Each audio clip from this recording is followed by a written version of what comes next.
there's really good longitudinal data in the United States about the relationship between the zip code you're born in and your long-term trajectory in life. Unfortunately, in a country that talks about merit and meritocracy a whole lot, right? America talks about merit and meritocracy more than any other country on earth. What we do know is that where you start has an unbelievable effect on the slope of the line or on your trajectory in life. And that means we have a problem, that we don't actually have a meritocracy because you don't choose where you start.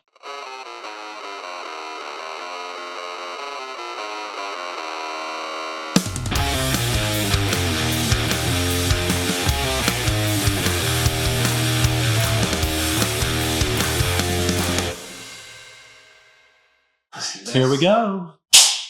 Oh, that was right in my ear. Fuck. All right, dude. Well, thank you so much for finding time in your schedule. I appreciate this.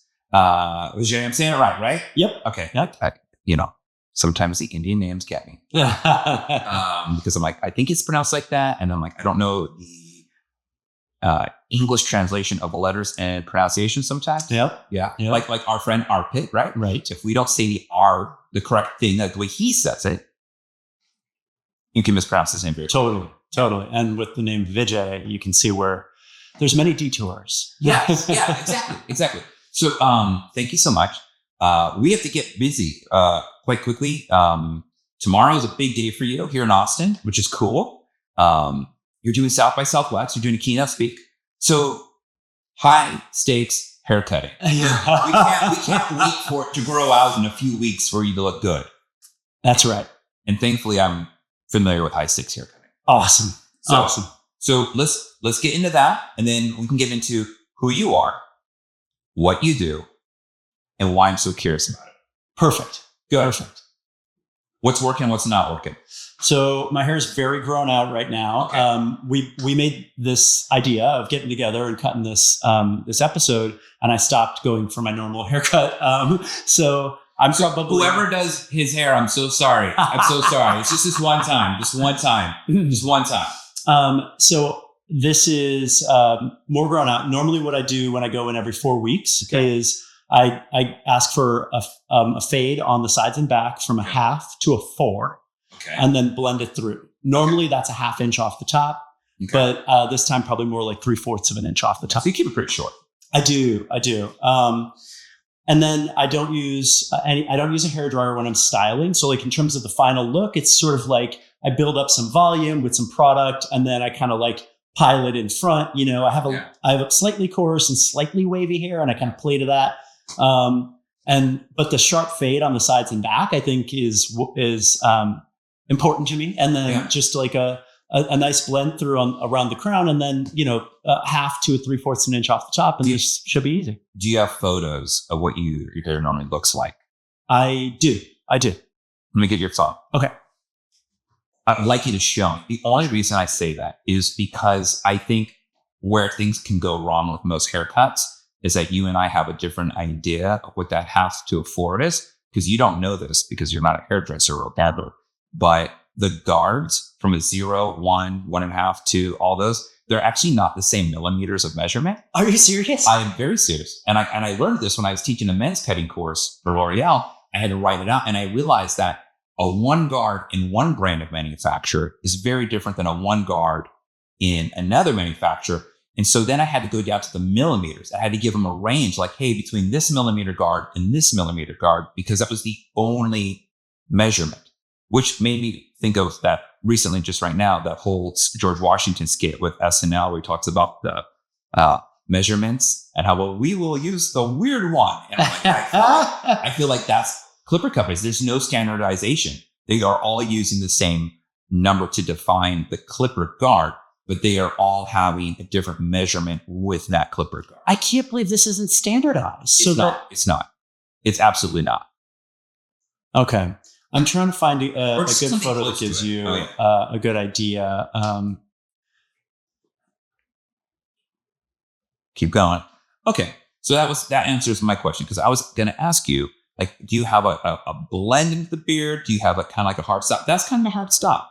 Yeah, I mean, I think that this was pretty extreme, but yeah, I mean, you can blend it into the beard, probably not going past the midline of the ear, so that Your beard is full. yeah, exactly. Yeah. Okay, cool. Does that help? Yeah, but that's actually not like when I was thinking a half.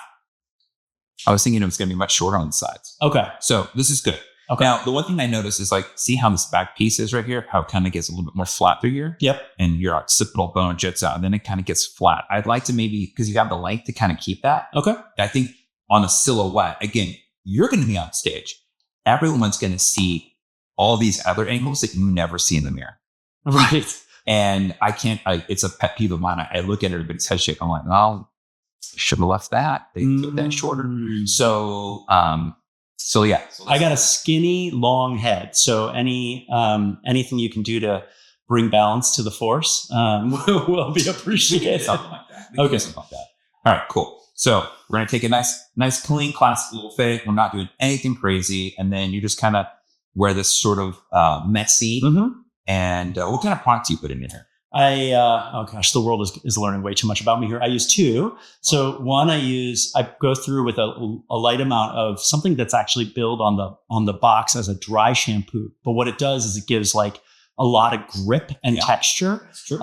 And so I put a little bit of that through, and then I wait a couple of minutes, brush my teeth, get my clothes on, and then I go through with like a medium gloss cream, and sort of build the look I want.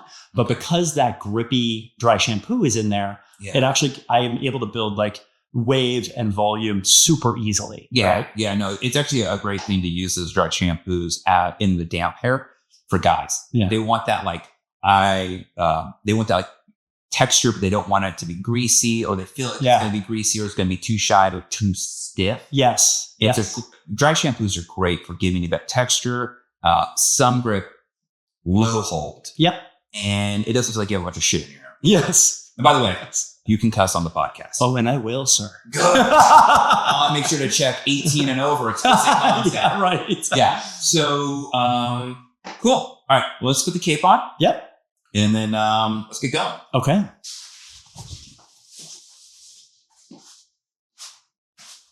All right. So high stakes haircutting tab. I mean, yesterday I texted our mutual friend and I was like, hey, I'm on stage at South by Southwest on Sunday and I'm getting my haircut on Saturday. Is Tab good at his job? And I just figured I'm just learning. Look, I have gotten a discount haircut out of beauty school when I was broke and younger, and I was like, "Yo, I can do a haircut for $8. Let's go to beauty school." But our mutual friend Arpit reminded me that you cut celebrities' hair regularly, and so I was like, "Well." As someone who's not a celebrity and a very regular human, I'm excited to get a celebrity haircut. First off, thank you. I appreciate that. But at the same time, all celebrities are real people. Their job is just more public. Yeah, fair. It's more, as we would say in the normal way, client facing, right? So the thing is their jobs are no different than any other job. It's just that to some people it's more interesting, and everybody always wants to has this idea that it'd be so great to be famous. But if those people can't even handle like their best friend, like talking shit on social media about them or saying anything publicly negative, like if you can't handle that, then don't wish for a celebrity. Don't wish to be in that public spotlight. That's right. It is not a very welcoming community sometimes. That's right. That's right.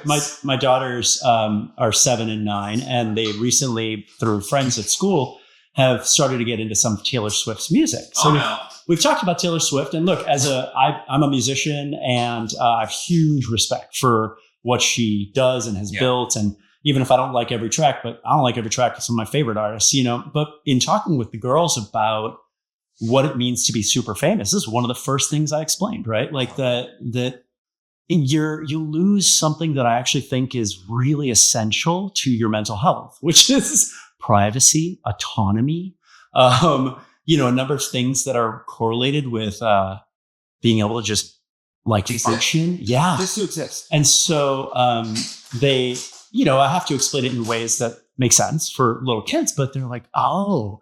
And so I'll say things like, you know, we have some favorite restaurants in our neighborhood. I'm like, she can't just go to those restaurants. And they're like, what do you mean? Because of money? And I'm like, no, not because of money. She could buy those restaurants. But because she can't go in public without getting swarmed. Yeah. And they're like, what? It's a very interesting concept, the idea of celebrity to children, because they don't understand, I think, how big the world is. Yeah. They don't know. They know their neighborhood. They know their schools. That's right. They know their soccer games or whatever it is that Yep. they do. Like that's their world, and that's the extent of the world. Now, if you travel, you visit places, you have family in other parts of the U.S. or different parts of the country, like their worldview gets bigger at an earlier age. Yep. Not because you're forced into, but your life demands that they come along with you. Yeah. And you know, like my kids have met a few celebrities and they don't have any idea how big these people are or how important they are to the world of music. And I just laugh because they don't know. Yeah. And then we were watching something. I'm derailing completely, but we were watching something, I think on YouTube videos, and it came up. It was like Glastonbury and it was like the Killers. Yeah. And my son goes, "Hey, Dada, where's the guy we met, like in front of this huge audience?" And I'm like, oh my God. Like, oh my gosh. You only knew who Brendan Flowers is. Right. Yeah. Well, and you know, how wonderful though for Brendan Flowers to be able to come and get his hair cut by you and be treated like a normal person, because I'm sure there's also a real hunger and need for that in their lives, you know? Well, yeah. And the thing is, I mean, the thing that I've learned about dealing with, you know, I don't know a lot of celebrities. I just happen to know more rock people, and music people, is that I think that like one thing I've learned from being around, just even if I haven't cut their hair, just from being around them, is that there's probably this level of paranoia that everyone is wanting something from you. Yes. Yes. And so the less I can make a point to like not ask for anything, the more I'm hoping to show my cards of like, look, at the end of the day, the only thing I want from you is to like your haircut. That's it. That's all I want. I just want you to love your haircut. Yo. Outside of that, if we want to be friends, we want to hang out, you want to text me memes, you want to invite me over places, that's fine. But like at the end of the day, I just want that. And, and that's been the whole thing. So, you know, going back to the point of like celebrity haircut, like, look, I'm going to give them the same haircut if they were a celebrity or not. Right. I'm going to give you this, like, regardless that you have to go to South by. The only thing it makes me feel is the only pressure I have is like, I don't want to do anything so different or so radical or anything that's outside of what we talked about, because I might think it might be a fun thing to try. Yep. Like this is not the time to try.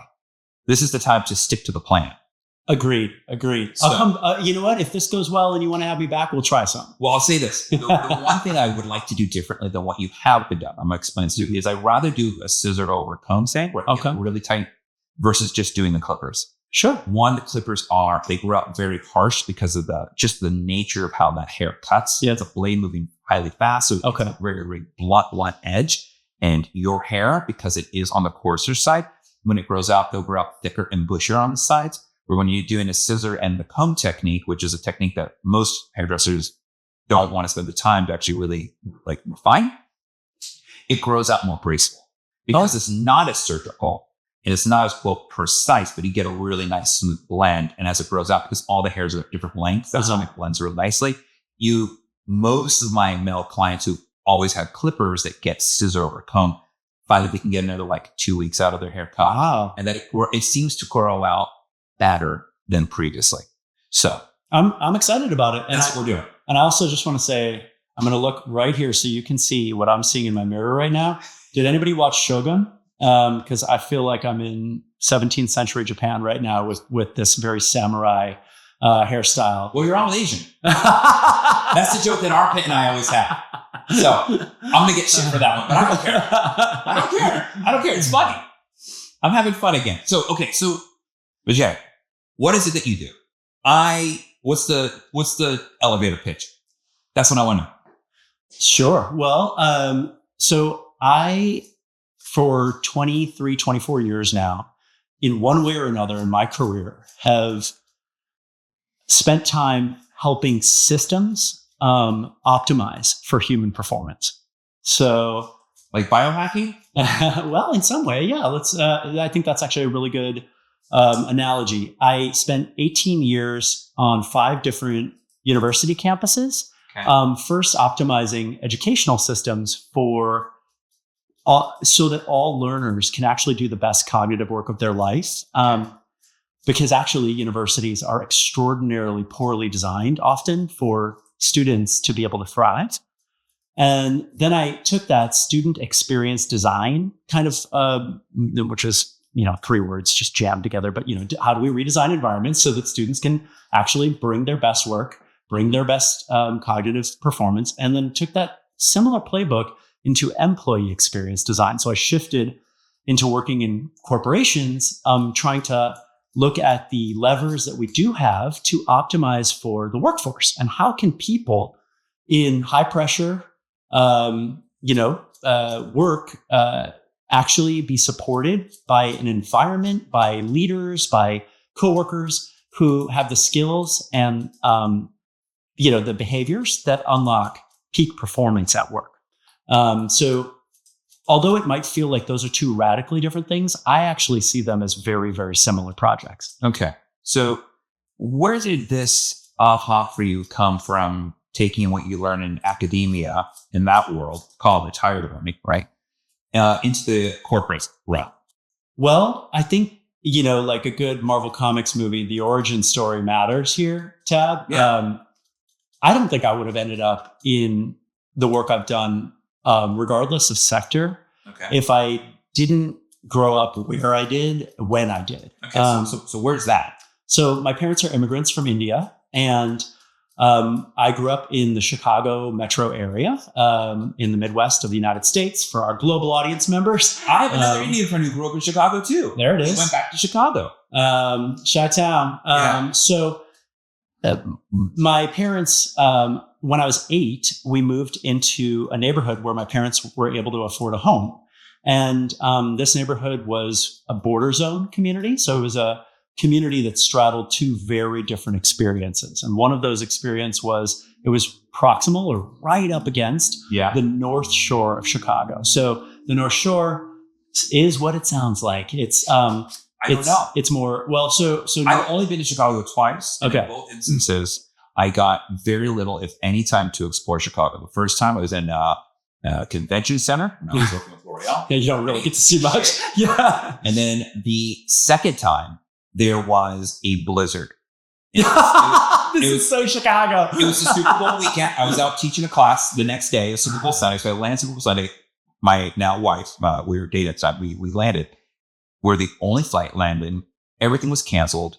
And it was just, we're like, oh, and then next thing you know, that night, like 18 inches of snow dump after Super Bowl Sunday.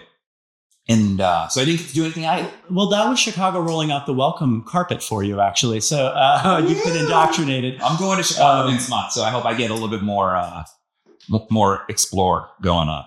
So when I say border zone, the neighborhood, and when you're a kid, your neighborhood is literally like 4 or 5 blocks, right? It's the immediate circumstances that shape, what you experience, right? Your elementary school, maybe some businesses you interact with, the parks and the playgrounds you play at, and the other kids you meet by proximity. And so my neighborhood sat nestled right at the epicenter of a very, very low income, predominantly Black community that I grew up inside of. And within 1.5 miles, maybe 2 miles max, there was a almost all white, extremely wealthy community. It sounds like parts of Detroit. Yeah. Because there are, like, you cross the street in Detroit. Yeah. You're going to like multi-million-dollar homes. That's right. And then you go across the other side of the street and it's literally the cut. It's the opposite. Yeah, exactly. Completely. Yeah. So, and look, these things don't happen by happenstance, right? Like, everything is designed. So when you say it sounds like Detroit, the source code is right there for how you get these, savage inequalities, right? The distribution of resources, jobs, and zip codes, and redlining and segregation. This is the 19th and 20th century, post-industrial revolution America. So for me, I had a lot of experiences, particularly in middle school and high school, that were pretty rough and pretty awful and traumatizing. Do you mind going into that? I'm just curious, like, what that means, because I think we all feel that high school and middle school to some degree. Misery. Right? Yeah. like I got made fun of for having my name being Tab. You know, not having a normal name, which you may or may not be able to relate to. Yep. My name wasn't John. It wasn't Mike. Yep. It wasn't, you know, Kevin, right? Yep. Like, I didn't have a normal name, and I had long fucking hair. Yeah. So like I didn't fit this short hair like jock look. Totally. Right? So totally. I think people are always looking to find the ways to make somebody not part of that group. Yeah, exactly. And I think sucks. I think at least every human I've met has felt what it feels like to be excluded and how immediately painful that feels, right? Dude, I actually think it makes you a lot more aware of who's not being included in a social engagement. Like if there's like 10 or 15 people, you're able to figure out who probably wasn't welcomed the majority of the time. Totally. Just by the confidence they display when they introduce themselves. Yeah, that's right. That's right. So a couple of factors that I think played out for me that made this experience, for me, traumatizing beyond, I think, the sort of universal and painful experiences of exclusion that are just part of adolescence. Yeah. So my sister and I were some of the only Indian kids in a black-white binary that was really exacerbated by the crack epidemic, which played out in a pretty palpable way on the north side of Chicago. I don't even fucking know. 1986. Yeah, 1986, brother. Like, so the crack. CIA drug running of the crack epidemic. That's right. Which Freeway Ross always talks about. Yes. Sorry. So this is it. This is right. I mean, I love that you went there. So the level of violence and desperation really escalated rapidly between 1986 and 1990. The war on drugs also just meant like incarceration, police violence, handgun violence. All of this was very, very near it and unfortunately dear in my life. So one of my classmates was shot in the head and killed in 8th grade, 2 blocks from my house, who I'd known since I was 8. There was a shooting at my high school every year that I was in high school. There was 3 major gangs operating in my home community, and I wasn't in any of them. Thankfully, but also at the time, man, it sucked, Tab. Like, and so experiences riding the Chicago Transit Authority to school and back. There were a lot of times where I was just completely overwhelmed with fight-flight response around, am I going to be okay? Am I going to get jumped? Am I going to get mugged? Am I going to get stabbed? Am I going to get shot? I didn't have the tools to process that experience. I didn't talk about it much with my friends because I was afraid that I would look like a wuss and not be a man. If I said to my guy friends, I'm afraid and I feel terrible all the time, which would have been honest. I didn't talk about it at home enough. And so I probably underinformed my family's ability to understand what was happening for me. Yeah. And to bring it back to what we started this conversation about, what I did is I checked out of school. So I started underperforming at school by freshman year. First time I ever got like a teacher calling home and saying, your child's in risk of failing a class. And my parents looked at me like, yo, what? Like, we know you're smart. I don't understand. We didn't like leave India for you to fail. Yes. And I only say that because I've had many clients and some podcast guests who are Indian. Yeah. And they have talked on camera a little bit, but definitely off camera, about the high expectations. Yeah. Yes. And so like the first thing you say that, I keep thinking, I'm like, oh, all these conversations of 20 years of having people from their parents have left India, particularly India. This seems to be the most open group that talks about this. Yeah. High expectations of their family. Yeah, totally. We didn't risk everything and come with nothing. Yes. For you to fail. Yeah, I think that's part of the milieu for sure. And I'm so thankful. Shout out to mom and dad. They weren't legit tiger parents, but there was high expectations for sure, Tab. And in response to them turning to me and going, what is going on? Yeah. I just clamped up. I didn't explain it. Then I would go to parent-teacher conferences every year, and the teachers would say, your son appears to be smart, but it's just burning his bridges. This phrase, he's burning his bridges, just came to be a freaking meme, bro, in like every year. But what I couldn't say was, are you kidding me? The least important thing in my life are these grades, because I'm afraid I'm going to get bodied up on the way to school or coming home from school.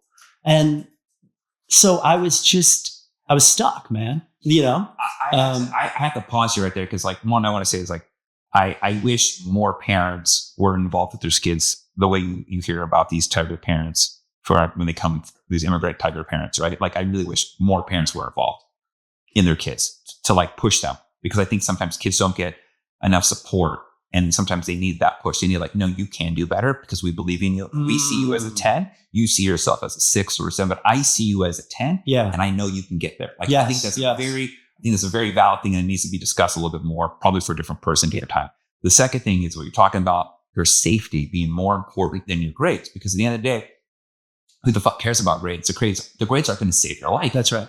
And if you've ever been, and most people don't, I think most people think that if they were put in a life and death situation, they would fight. But most people flee or freeze. Yeah. And I've never talked about this, but I was put into a situation, and I realized I was very surprised. I'm not going to tell which one of the 3 F's I chose, but I was very surprised by my own actions. And it was one of those things where I woke up the next morning and, like, I had a very unique thought that, and it created a whole new level of awareness for me, because I grew up in suburbs, man. I never even encountered this. So I completely understand, because now when I'm around places when I travel, the first thing I'm always thinking of is, like, I'm overly aware of my surroundings. You're scanning the environment. Exactly. Absolutely. Exactly. To the point where I'm like, this is crazy. Yes. Right. No, totally. But you can't enjoy yourself. That's an echo. That's an echo of trauma, right? Absolutely. When you're right. I spent years scanning the environment. After I'd left my home community and gone away to college, my sympathetic nervous system, which is the nervous system that controls your fight, flight, freeze response, it was so overdeveloped, Tab. And so my sleep was terrible because that's your parasympathetic system, but my scanning left, right, up, down. Am I okay? Who in the room is a threat? All of that was just very overdeveloped, and it was really unhealthy. But so, yeah, I'm going to try I love the meandering nature of this conversation, but I'm going to bring it back. I am amazing at derailing. If there was a superhero trap thing, it is derail. And can we just name that, like, I'm literally getting my hair cut right now and having this conversation with you. It feels very meta. I love this. When I went to college, there was a kernel of truth and curiosity and fire in me about the relationship between environment and performance, because I had had a number of moments of having adults look at me like, tisk, tisk, tisk, you're such a loser and a failure. Why? Because I was a loser and a failure. Like, I didn't do well. I screwed up a whole lot of things. Was it because you were just distracted? Yeah, because I was more focused on my safety. Yeah, right? I wouldn't call that a failure. Oh yeah, but when teachers are looking at grades as the metric, and your grades suck, and they're basically like, you didn't come prepared, you didn't study, you didn't really focus on the group project, all of this stuff. Yeah. And I'm like, you combine like 16-year-old late development, adolescence, boy maturity stuff, which is, I think another topic for another day, with fear, trauma, and a long-term freeze response, and you're going to underdeliver, right? I mean, I just think it's very human to underdeliver. And then adults, at that time, schools were not this is the early to mid 90s that I'm talking about. Where did you graduate high school? 96. Okay, so you're just you're like 4 years older than me. So I was entering high school in 96. Okay, so like there was I get it. There was no like anti-bullying campaign. Literally, we would have anti-bully campaign. It was the coach looking at you like, well, hit back. Exactly. That was it. And it was always the coach of like the football was looking at you like, and you're looking at them like, and they're basically like, man up. And you're like, wait, you don't understand. So I remember, dude, I was in my junior year of high school, somebody got shot in the freshman cafeteria, and the word spread in the middle of the school day. And the word spread through the student body real fast, right? Mm-hmm. So we're all talking to each other about this. There was no phones, no social media. This is right pre that moment. But so just through word of mouth. And there's, about 2,800 people in the school, and everybody knew within an hour of the shooting. Yeah. 3 or 4 hours go by, And then a PA announcement, right? You know, like the PA announcement in a high school comes on, and it says, and basically the PA announcement was, there has been an incident in the freshman cafeteria. It's fine now. Keep calm and carry on, was basically the message. And I'm sitting here going, oh my goodness, right? Like, this is not normal. Like, what is, so the world is very different now, right? If there's a shooting at a school, I don't care what part of the country you're in, everything stops, right? There's like trauma counselors who come through, and, there's actually a real understanding that this is really unhealthy for everybody involved. But it was a different time. So when I went to college, this question of environment was like front and center for me. When I would hear people talk about human performance without acknowledging the fact that performance is an outcome that sits downstream of a number of factors that is not about the person. Obviously, the person matters and has agency. But if you put someone in a bad enough situation, their performance is secondary, right? It's a fate already written. And I was very sensitized to that early on. And so and when I share that with people from all walks of life, they're like, oh, bet, like I had food insecurity when I was growing up. And so that affected my performance in these ways. Or I'm a survivor of sexual assault. That affected my performance in these ways. Or whatever it is, right? I grew up in a household with addiction, or I've struggled with that. Like, there's so many things that complicate this notion of like academic performance or workplace performance. And so for me, I wanted to be part of the solution of trying to use my intellect, my labor power, my voice and my reach to try and create conditions where people could actually do their best work. Seems like a noble cause. I mean, you can't argue, you can't say that's a bad idea. Especially if you are understanding how the environment shapes the importance of what somebody's focus is. Yeah. Let me just paraphrase like this.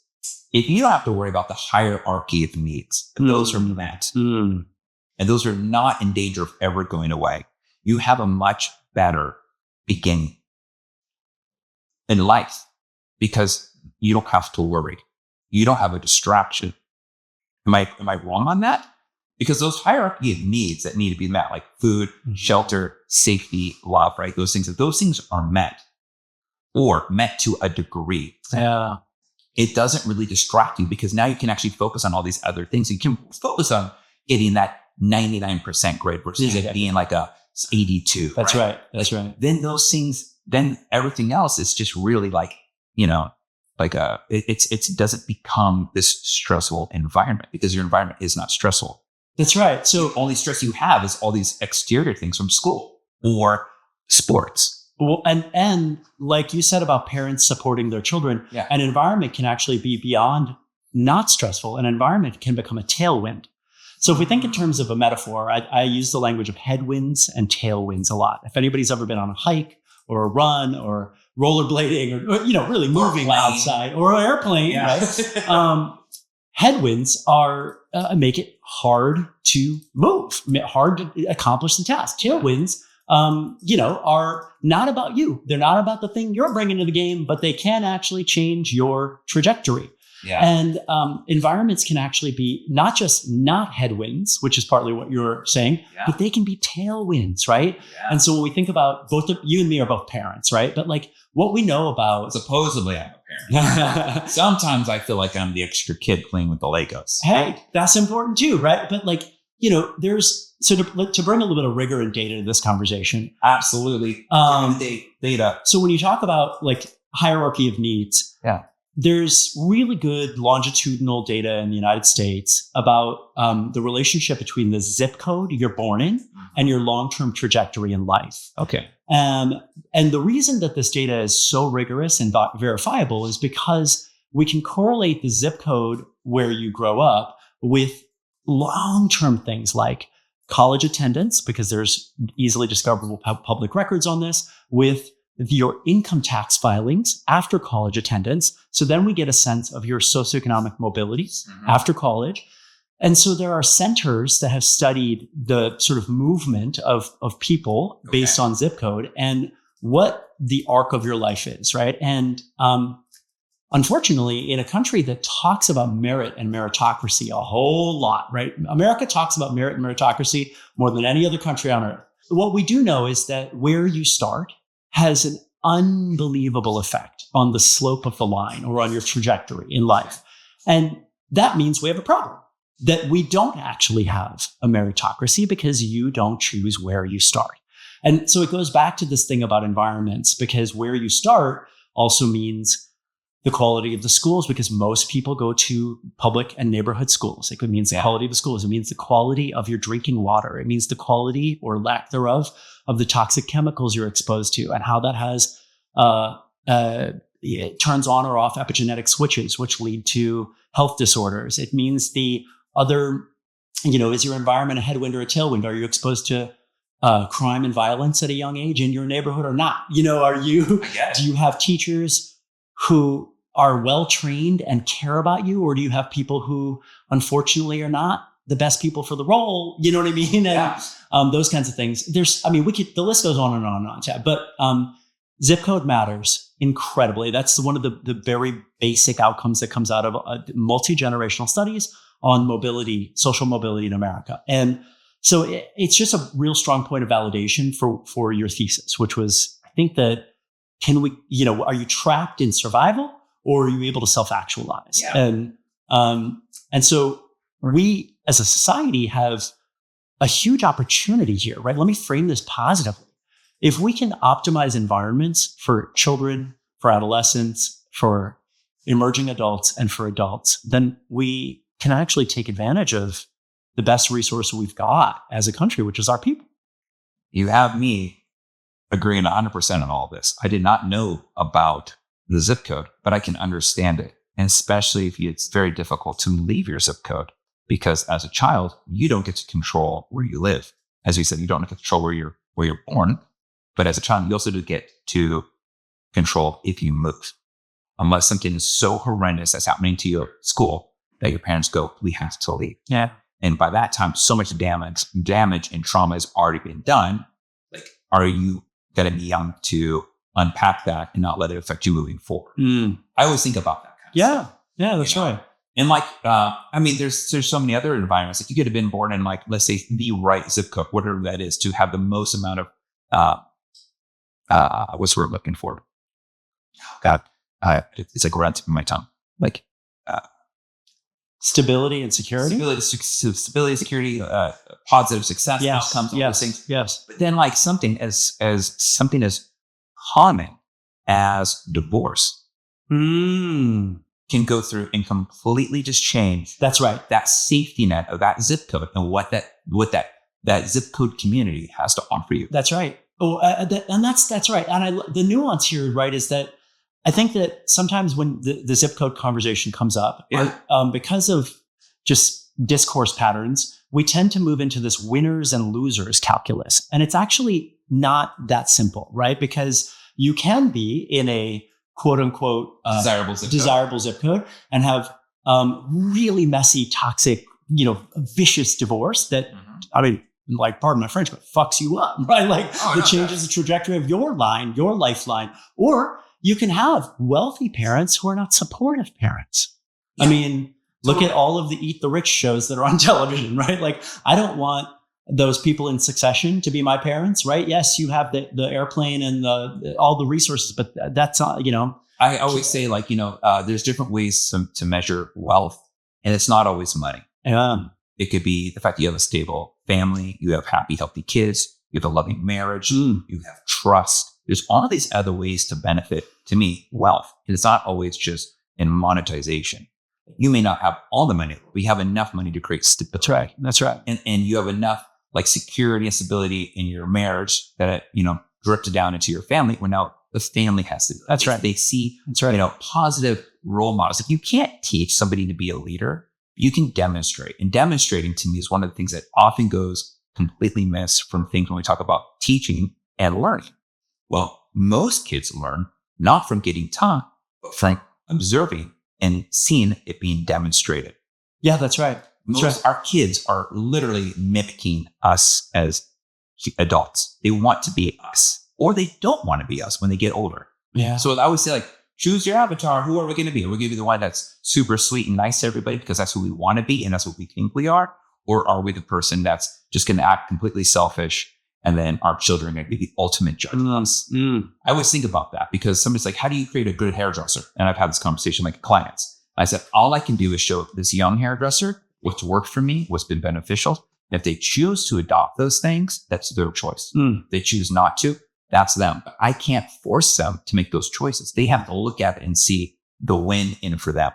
I think about that as far as parenting and zip codes. Like, you may not have the best zip code, but you can provide a really great solid foundation of what family is and what support is. Yeah, that's There's plenty of stories where people come out of these neighborhoods or these cities and very tumultuous times, like what you're talking about during the crack epidemic of the mid to late 80s, 90s. But it sounds like at some core, your family was solid. Yeah, absolutely. And I was so lucky to have them. Absolutely. Yes. And you can't buy stability. No. You can't buy that love, that like unconditional. I feel safe. Yes. I completely agree. Yeah. I completely agree.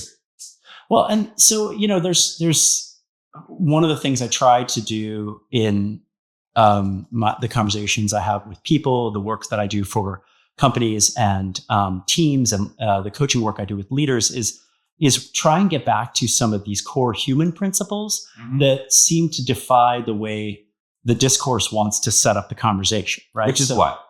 What's the conventional way or the mainstream way in your line of work that they want to set up this discourse? I think for me that gives me more context of like how you're going through and changing. Because I would imagine your view, your outlook is to me the most logical. Oh, I feel like it is, but it's the most sensible. I try. I mean, I try. Extremely relatable. Like, everyone can get on board with what you said. Yeah. I don't think there's anybody that's going to say, well, here's a problem. Like, that problem is awful. Like, every solution, it's not 100% perfect solution. That's right. And like, I think you have to acknowledge that, like, what there are better solutions that get more closer to 100% than other solutions. And sometimes we focus on trying the 2% that it didn't get. And that prevents you from getting to the 98%. Yeah, that's right. So Tab, can we just like plus 1,000 what you just said? So the way I talk, you nailed it. I don't know anything about this. Right. Well, let's take what you just said and extend it though. So the way I talk about this is the difference between concept and execution. So on concept, when I am working with a company, a university, a group, whatever, right, is can we agree that a plurality of people generally makes things better, right? When we actually allow a wide variety of differences to inform our thinking, our talking, our solutioning, our building, can we agree that that generally makes things better? And largely, people don't find that to be a problem. Plurality is, if everyone thought like me, it'd be a very crazy, chaotic, and yet boring place. Right. Like on minimum, boring. On maximum, actually extremely fragile, right? When we build things in echo chambers, we build very fragile ideas. We build very fragile solutions. Mm-hmm. You want the architect on a literal building project who says, wait, if we build it this way, then somebody who has a different mobility issue can't even access this entire floor, right? Like that's a good call out. It's funny because you were thinking about like ADA requirements and I was thinking about weather. Tell me about the weather. Well, I was just thinking, like, if you are building a house, right, in Minnesota versus one in Texas versus one in Orlando, where there's very different requirements to make sure that that building is going to be structurally sound for the majority of the weather. That's right. Like these houses, as we found out in 2021, this area does not handle snow very well. Yeah. But we are also not building houses for snow. We're actually building houses to keep very cold and keep cool in the hot triple-digit months. Yep. It's the same reason when you see Wisconsin in the summer, when they get a heat wave, their power grid just shuts off, or like happened in Oregon. Yeah. They don't have the architect of those cities and those villages did not plan for how can we stress test this in every possible environmental change with the seasons, because we want to make sure that we don't have anything. Like, I was thinking structure. That's so Maybe interesting. because my dad's an electrical contractor, so Yeah, I was sure. thinking things like that. But I love the term stress test. Let me riff with that, right? So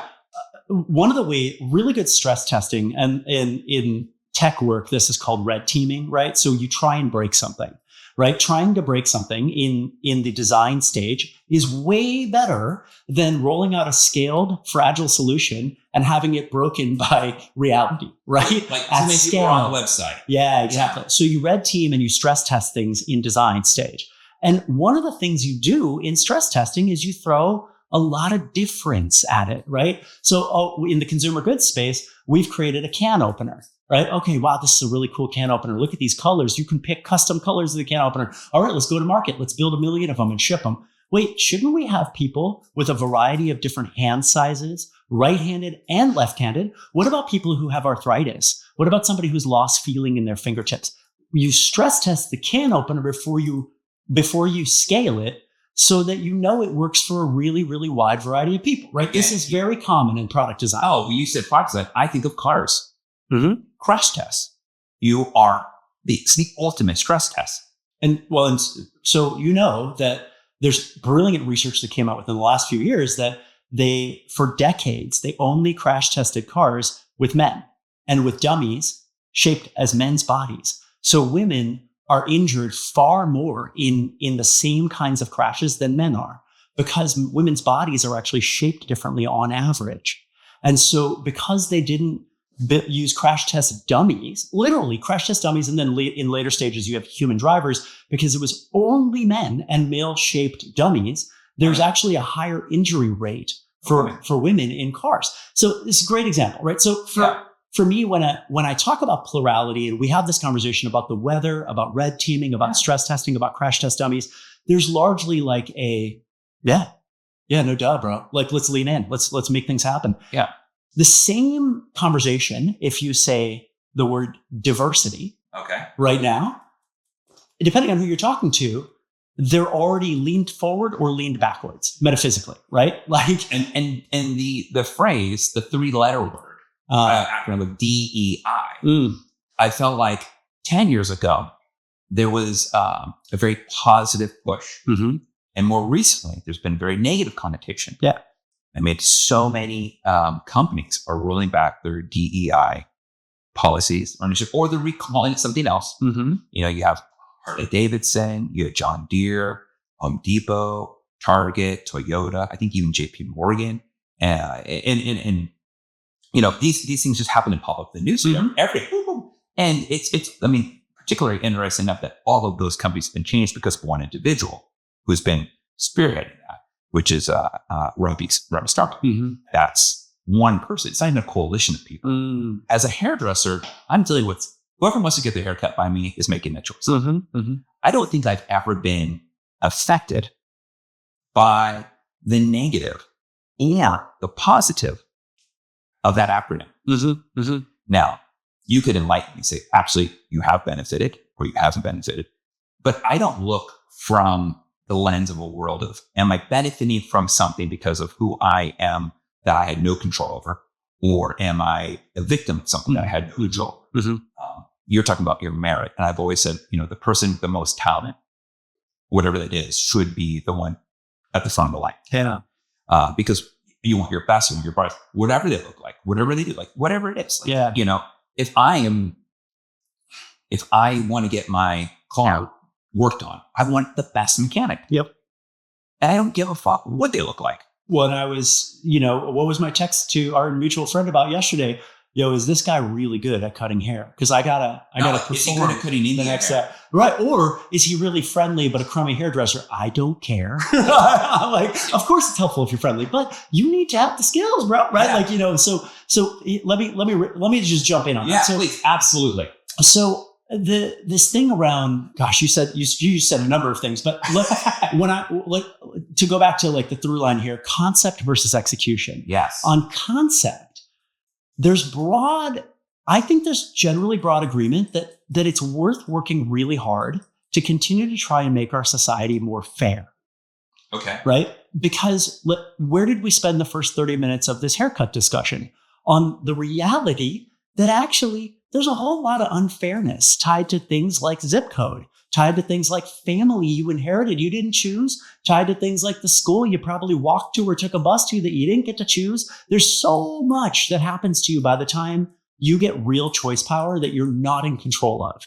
And so we know, like, largely 99 out of 100 people or more, Tab, are like, look, we know that things aren't actually 100% fair. So it's worth having an active investment in trying to continue to improve the fairness of the American democratic project. There's a really powerful thing in our country, right? Of the idea of being a pluralistic democracy that was founded in many ways to be different than the Europe that the founders left. But we also knew, and it's actually written into the diaries and the notes of the founders themselves, and in the voice of every single reformer since 1776, is that we're not there yet. There's work to be done, right? And when we talk about the work of plurality or the work of fairness on concept, I think the majority of people are like, yeah, no, there's work to be done. We need to address social mobility and wealth stratification and fairness. And, we still don't have a plurality of people, involved in meaningful things, right? There's still a real, unequal distribution of experience in our society. There's broad agreement there. Where we are right now in March 2025 is that the words DEI, so you named it, right?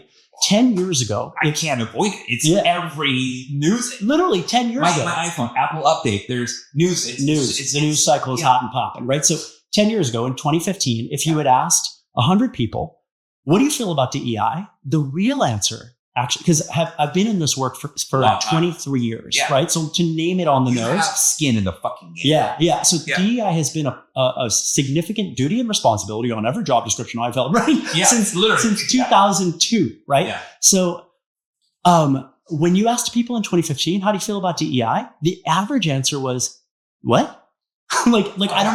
Honestly, it was just complete lack of awareness. Yeah. And I know this because when people would find out what I did for work, largely people were like, what do you do? What do you do? Like it was, and I spent most of my first 15, 16 years of my career having to explain to people what I did. And I would actually talk about I work on policy systems, programs, mindsets, and behaviors to make sure that everybody at this school or that college or scaled, colleges in general is able to perform better. And then largely people will be like, oh, how do you do that? Let's talk about execution now.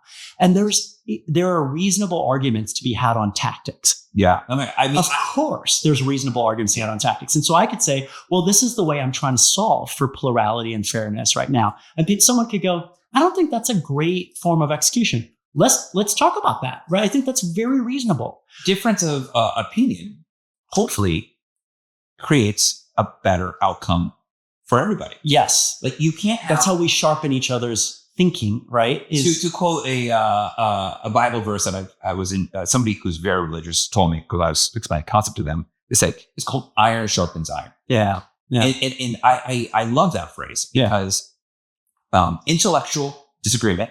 Intellectual sparring with the greed. I'm really fucking up my language.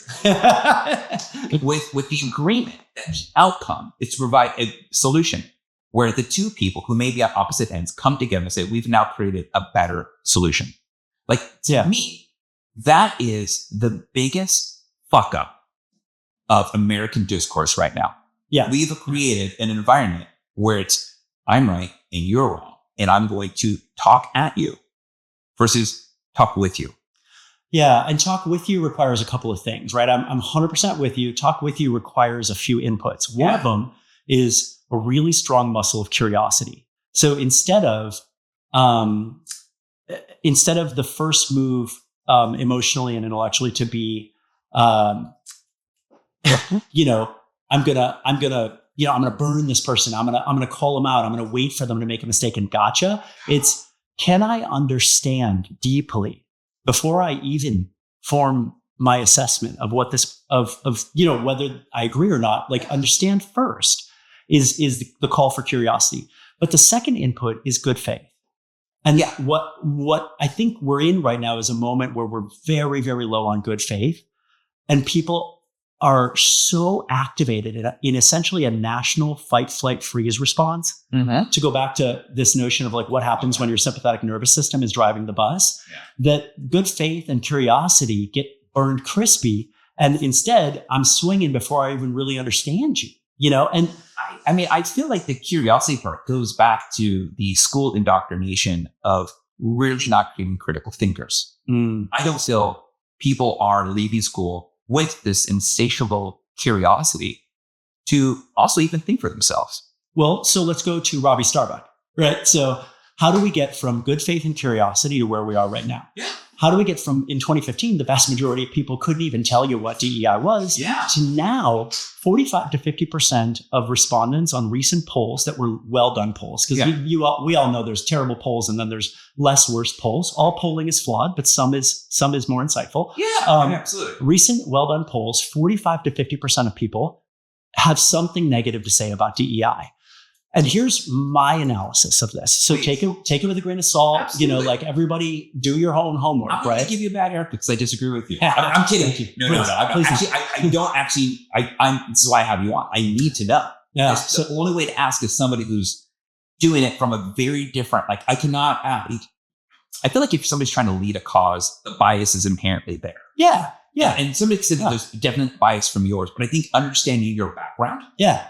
It's a very different bias because the bias isn't with the outcome of like whatever it may be. I think yours is a very noble cause of pursuit.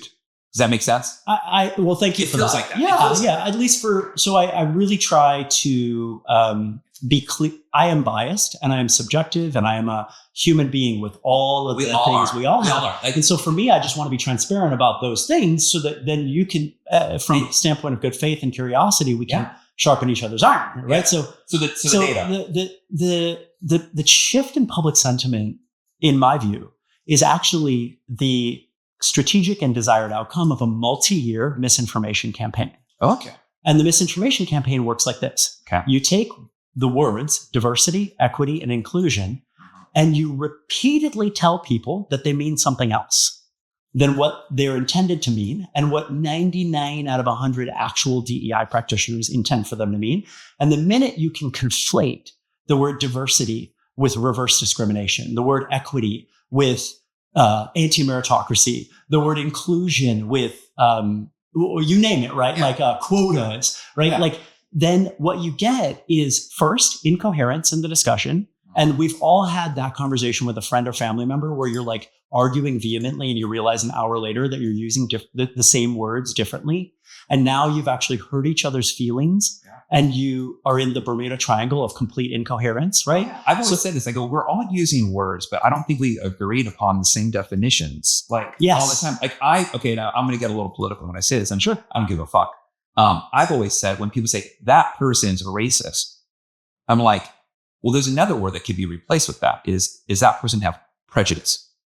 Sure. Because those are two different things. They are. In my understanding of talking to other clients over the years who were in the academic world, where we've kind of talked about this in the early forms of 2007, 2008. Totally. It's very, those conversations would be considered wildly politicizing now. Well, that's right. And we can actually get into where there's actual issues in my viewpoint in the execution of DEI. But I want to always name the bigger forces at work here before I ever name the limitations in execution, because that's important to me. What you said was that we're using these words and we don't have the same definition of what those words mean. Yeah. And that's actually by design. So it's a great way to split people apart. Yep. So by design, the first desired outcome of a misinformation campaign is to make it an incoherence, right? Because incoherence just keeps people divided. Second is to actually convince people that they're under threat and attack, whether they are or not, right? And so when you can take the words diversity, which I would say is basically just plurality, right? On face, right? And then second, equity, which is a call to fairness. Do we need to continue to attune systems and policies and practices to be more fair or not? And third, inclusion. Should we give people the source code for dignified treatment in all settings of life. And that I don't think is that debatable. Most people will go, yeah, fuck yeah, let's go. Well, But then if you can flip all of those words into something that triggers a threat response. Yeah. Because if you can say, this is illegal, this is quotas, this is anti-white, this is anti-male, this is un-American, it's communism. It's communism. It's communism. It's communism. You know, it's like, I mean, it's just the reason I'm beating that drum because it's just so hyperbolic, right? I mean, I would argue on the face of that, just like my knee-jerk response would be that there are probably programs that have been executed that do follow along a line of like a belief system that would be closely related to like a Marxist belief system. Sure. Or some sort of communist Leninism. Sure.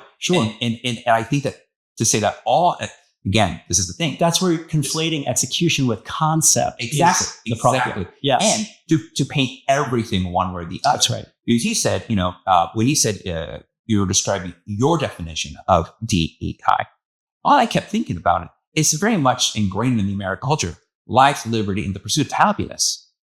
Those are three things that we all agree on. But in this day and age, maybe we have to examine how those things are actually being achieved. Absolutely. How much of our life do we have? How much do our ability to pursue of happiness? Like, what does that actually look like today? And I would actually, in all days and all ages, we should actually be actively, like a democracy dies when we stop actually rigorously talking to each other about the core tenets of that democracy, right? All of these things should be examined, contested, pushed on, because in that, the iron sharpens the iron, right? The whole project of a Enlightenment-based, liberal, multicultural democracy is rooted in this question of like, how do we unlock the real jet fuel of plurality? What I firmly believe is that if you look at a workplace or a community or a school, it's all the same thing. In order to unlock the jet fuel of plurality, we need fairness and dignity as the catalyst to turn difference into magic. Otherwise, difference is just pain and exclusion and unfair treatment and eventually oppression, right? So but that same thing can actually be a complete vault. It can be a 10x multiplier on performance, So my thesis for why I do and I did DEI work my whole adult life in very different ways, right? In different settings, is because I actually think that America deserves a recipe for turning our plurality into jet fuel for our democracy. I completely agree. But would you go along with me on this journey here? Again, remember, I'm not informed. Yeah. And when I say I'm not informed, I didn't go to school for this, right? And I'm blinking, see what shows up on your newsfeed, what shows up on my X feed, right? Let me get this off your face real quick. Sure.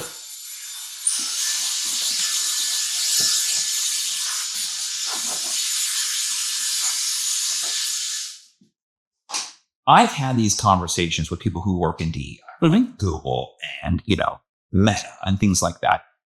And in every instance that I've talked to them, I've said, hey, why does it appear on the outside that the diversity stops with the diversity of ideas and different ideologies? Yeah.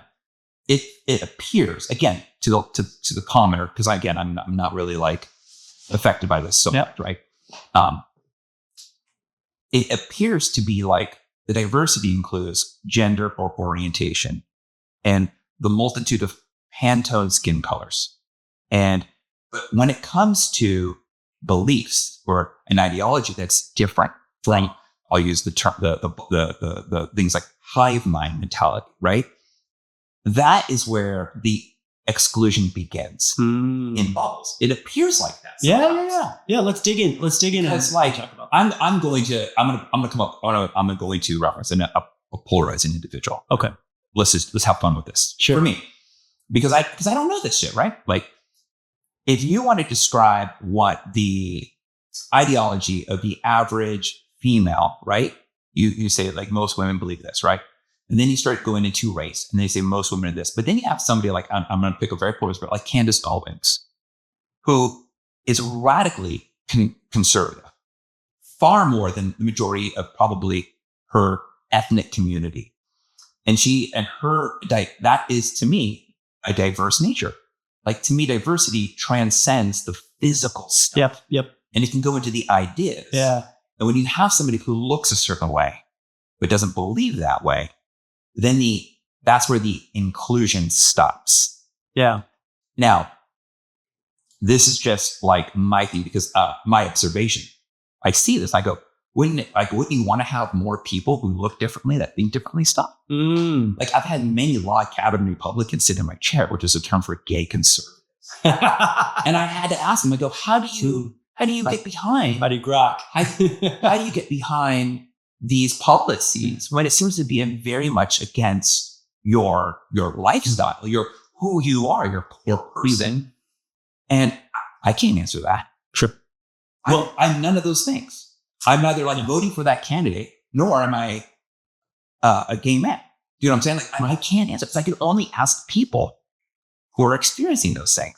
I'm not going to be presumptuous. I'm not going to say that they're doing the wrong thing. I'm not saying they're doing the right.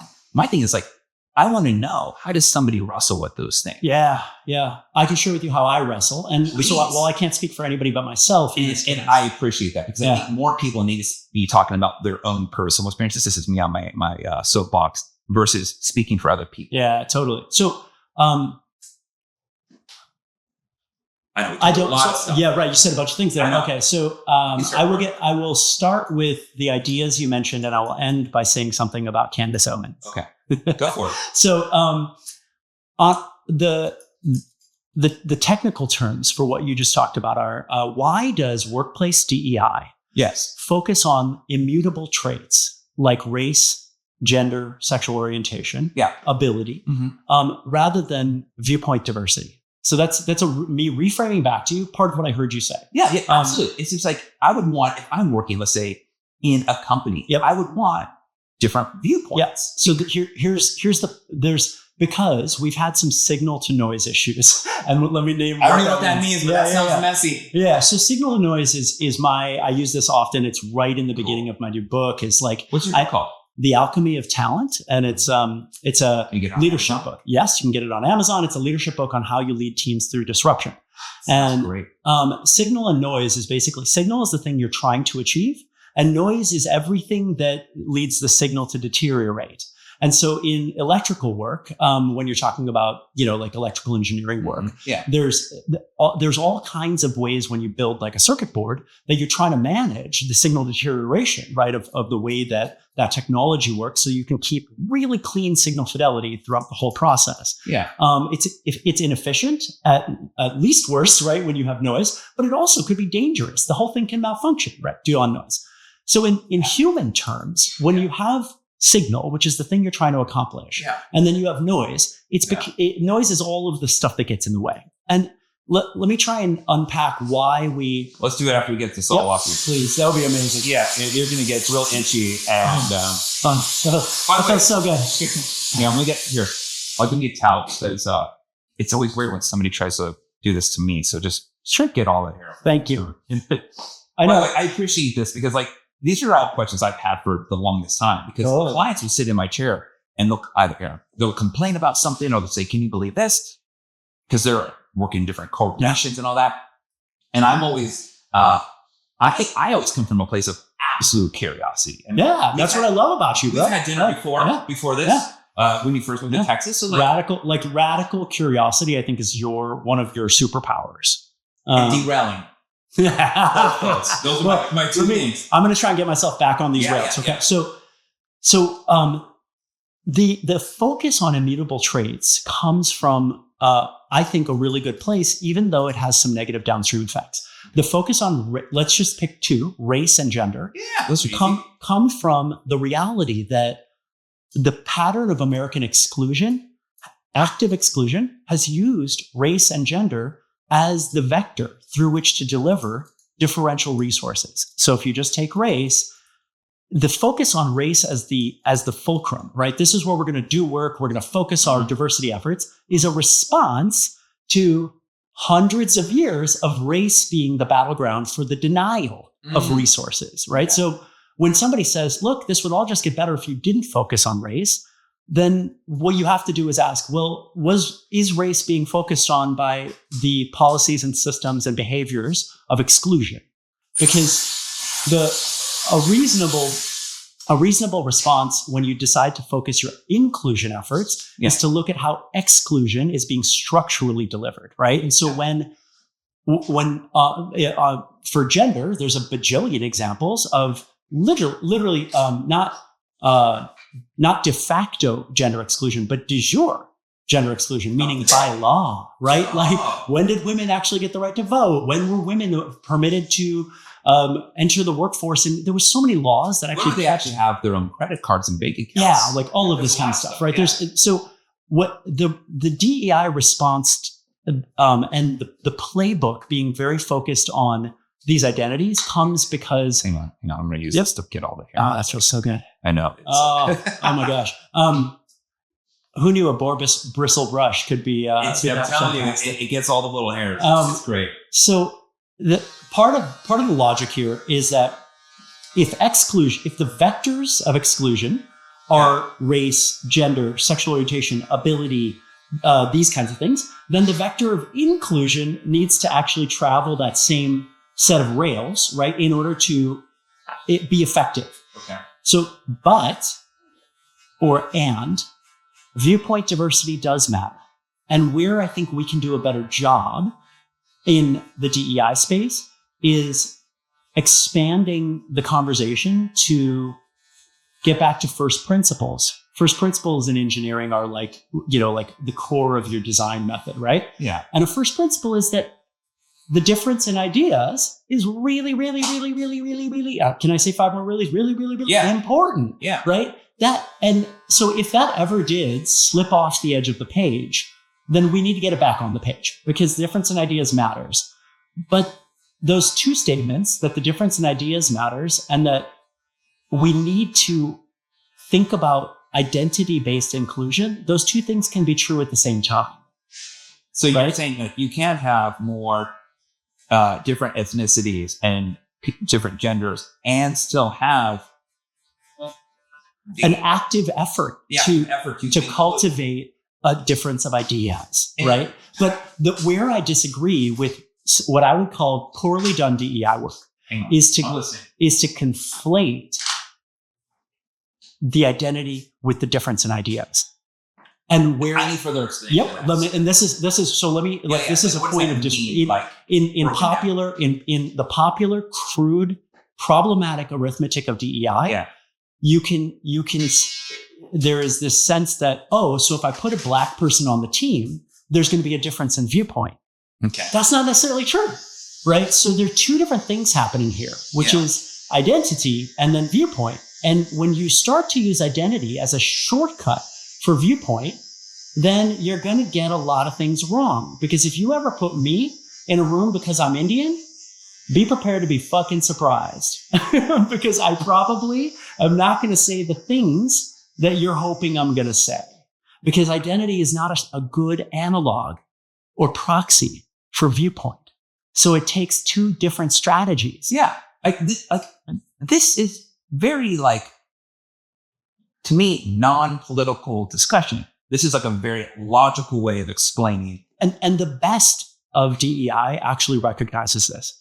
Now, a classic bad faith argumentation is called straw manning. Yeah. Straw manning is when you pick the worst examples of something and you go, well, Tab, what about this? Right? And it's like, okay. So for me, I always try and steel man. Steel man is the philosophical idea of let me pick the best of to argue with, right? Absolutely. So what I'm doing right now for you, me, and all of our viewers and listeners is trying to give you a chance to steel man this, right? Let's argue with the best of.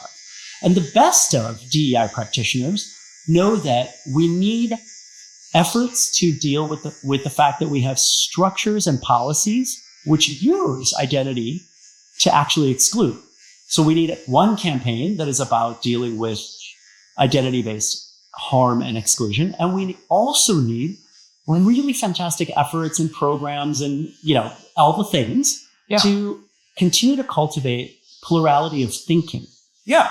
So when I'm thinking about putting together a team to solve a really hard problem, I want all kinds of plurality on that team.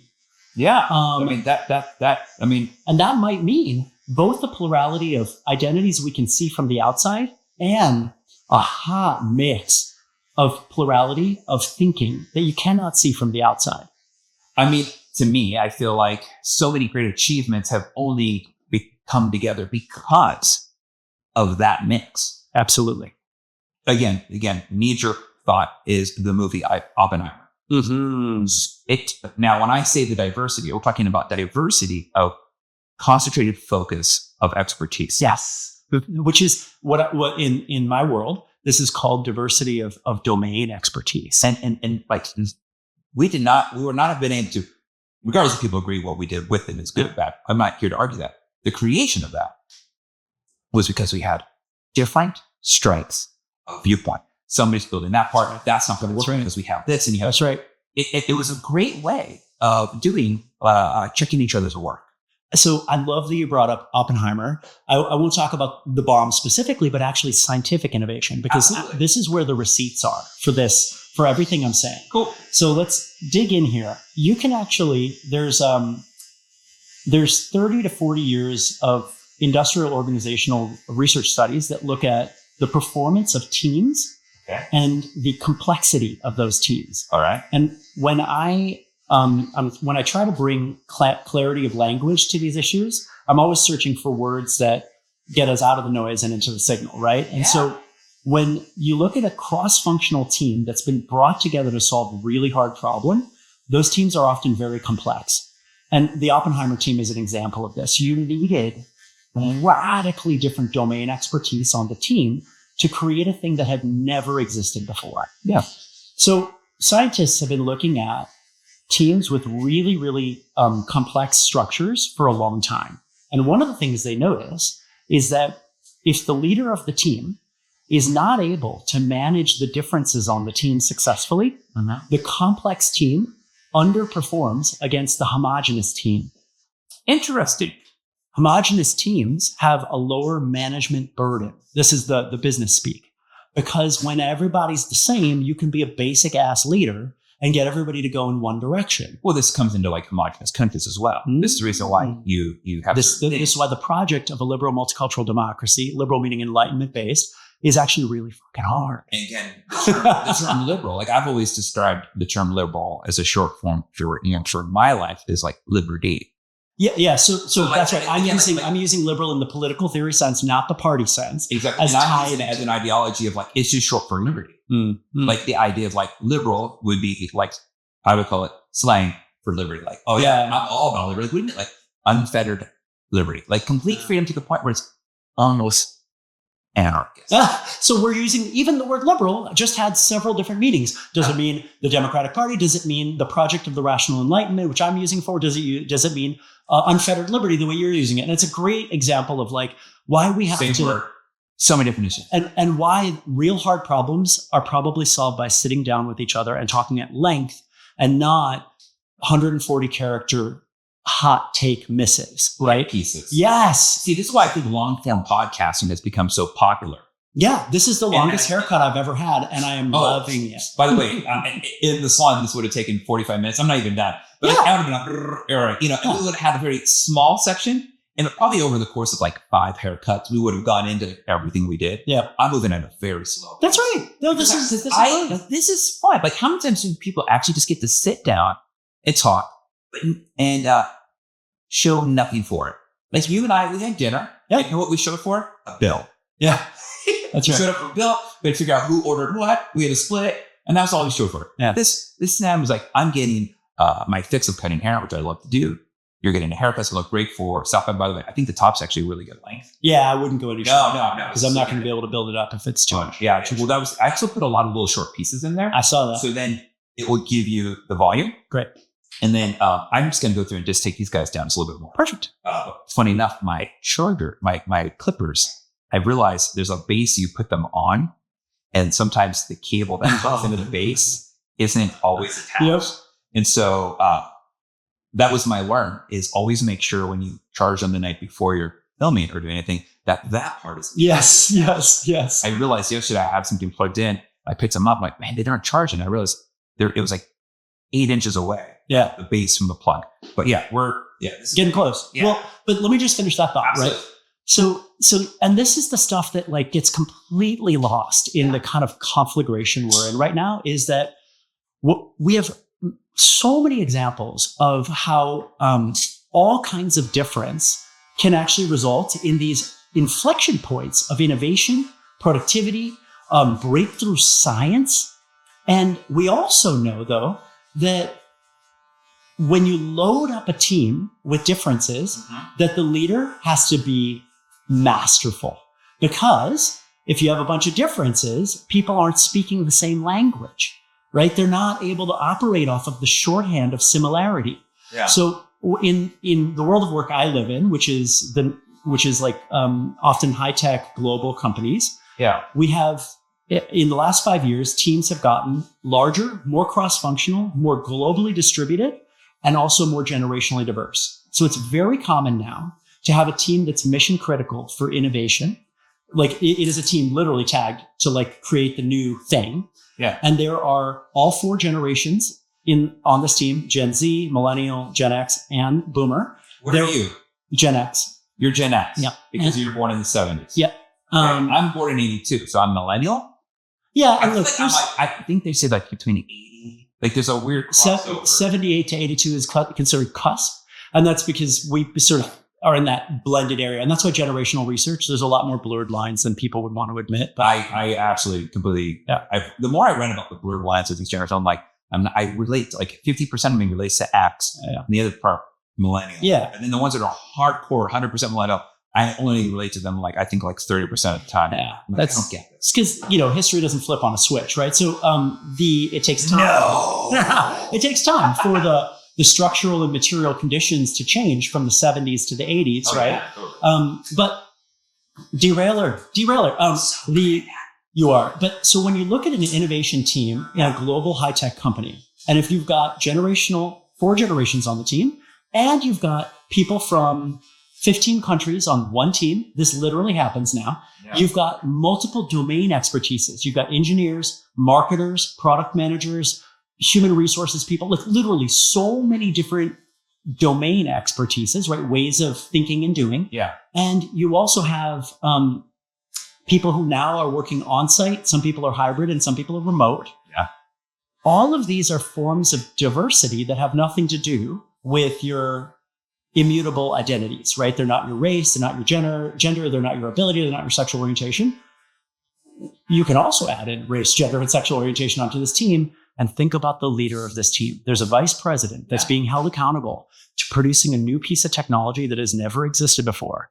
And if they cannot take all of those molecules and create an alloy, something that is better because of the mix, then what you get is diminished team performance as a result of the leader not having the skills to take diversity and turn it into performance. So my work for 23 years now is on what are the chemical components of leadership, of policies, of environments, of structure that take that hot mix of human difference and allow it to become the Oppenheimer breakthrough. Yeah. Hopefully not for an atomic bomb. Real talk. I have a viewpoint on this. Yeah. But for the things that solve the big things humans need solved, right? And so that's my soapbox. No, but like I think that's like a very like reasonable belief. And I think by the way, like I'm just gonna have to say this. Both political parties are absolutely guilty of being completely hypocritical when it comes to like baiting people into a propaganda undertow. Yeah, but there's bad faith argumentation, absolutely, all over the place. Yeah, and that's the thing. Like I've always said, like when I'm listening to somebody talk, there was a L'Oreal training that I was at, and I forgot the guy. I just remember I did not like the person, but he had really good information. In other words, I don't like him because I didn't suspect that he was the person he portrayed on stage. And then I heard backstage he was kind of an asshole. You know what happens. I've met heroes before and they've been unkind. Yeah, and I'm like, never be your heroes, right? But who cares? He said some really great nuggets that have stuck with me. One of them was he was talking about how him and his wife would argue, and it was something to think about. And it stuck with me. He said, when emotions run high, IQ runs low. Mm-hmm. And anytime I'm hearing somebody talk, I go, are they coming from a point of IQ, where they come in with data, facts, and statistics, leading, or they coming up with emotional based responses. Yeah. And there are people very great, like manipulators in the media, who they're able to lead with facts, but it's really all emotional because they're cherry picking, right? And I think you and I could go up at lengths for all those things. But I feel like most of what we hear and what we're surrounded by and what we're inundated with, for the most part, because it gets the most clicks, is emotional based arguments. Yes, that's hoping to draw a bad response out of the respondent. Yeah. Now, I am not an anthropology major, but if I were to do a paper on human anthropology to get a degree, my case point would be the Occupy Wall Street movement. If you look historically, like what leads up to there, it kind of like isn't as clear in the moment. Yeah, but it's a growing disillusionment with wealth inequality. Exactly. And I feel like that was the pinnacle of society when we realized. And then after that, you start getting people infighting, fragmentations within political parties, fragmentations in communities, fragmentations, all these fragmentations, where I felt at that moment, we are all aligned with going, look, we're all being fought by a class system. And people can agree or disagree that that was the right thing to do or the wrong thing to do. But I think if you look at the timeline, you don't really start getting these subsets, fractions, until you start getting into that. And I don't know why, but I do feel that like historically, there has to have been a defining moment. I felt like everybody was on the same page at some point. and I'm just using that as like my murky, like dart on the wall. It's like, I think if somebody were to explore that, you'd start to be able to find where things started really changing. Because it wasn't until after that moment that I started hearing this conversation coming from my clients who worked on college campuses. Yeah. They worked in Greek life. They worked in administrators, or they were professors, and they had to now talk about how they talked about certain subjects because now the climate of that culture was shifting and changing. And becoming more polarized and becoming more extreme and more fight, flight rather than reasoned. So let me say two things. One, I promised that I would say something about Candace Owens because you introduced her to this conversation. And then two, but let me come back to this thing about is there an inflection point? Yeah. So on Candace Owens, one, as a free speech advocate, I would vehemently defend Candace Owens' ability to say what she wants to say. You could disagree with what she says. Yes. I say that something. Say whatever you want. Don't get mad. Yes. Two, I would say there's a strong chance that if Candace Owens was my neighbor, that we would probably have a very pleasant neighborly interaction. I don't know her as a person at all. I've never met her. But I think that we often assume people are like sociopaths if we disagree with their thinking and their viewpoints. Yeah.